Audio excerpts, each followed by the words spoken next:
station blaring. I'd spent a good part of my high school career in this car, my bare feet up on the dashboard. I didn't know how many more drives we'd have. In any case, I knew that turning around and fleeing wasn't what Olivia was actually after.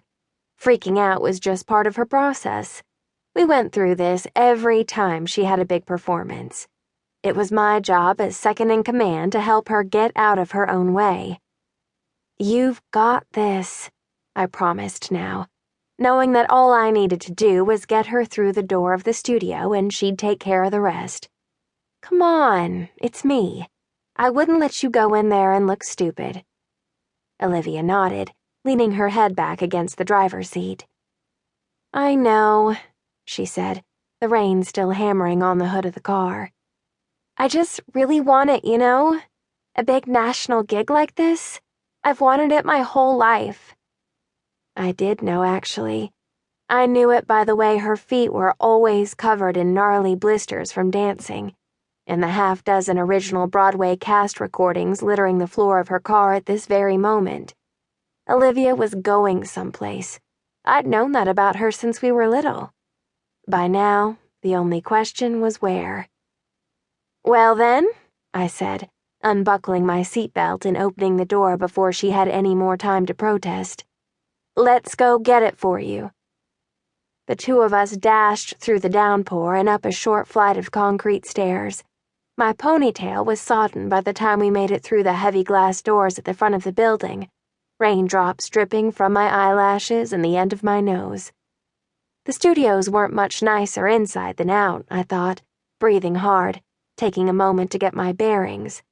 Concrete floors and high ceilings, the faint reek of old sweat hanging low in the air.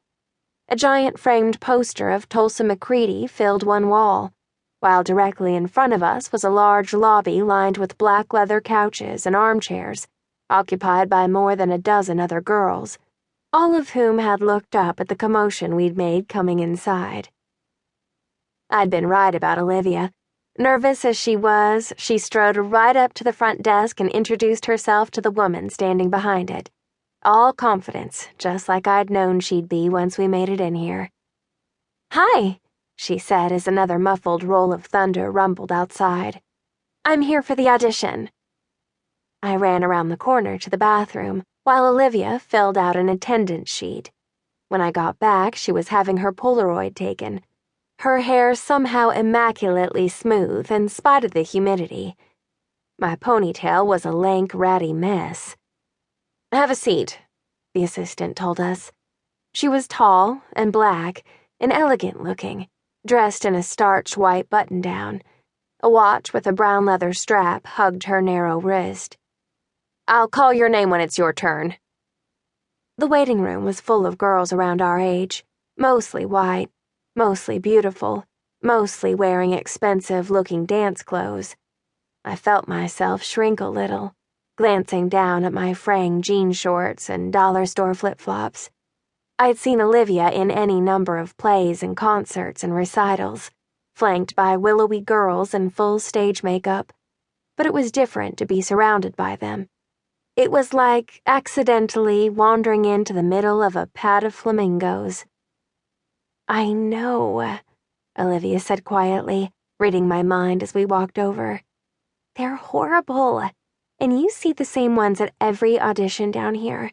A bunch of fake bitches in Capezio trying to out-nice one another." As if to illustrate, she pasted a grin on her face. "Lauren!" she cooed, opening her arms to a brunette in a pink velour sweatsuit. "Hi!" I shook my head, smirking to myself.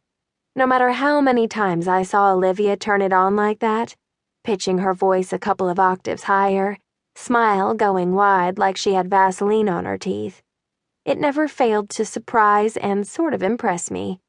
"Showbiz, Olivia," I called her, as if she were a different person entirely. Sometimes she'd do it just to make me laugh. It was a long, tedious afternoon. The assistant, whose name was Juliet, called name after name off her clipboard. Girls headed down the hallway and emerged less than 5 minutes later looking either pleased or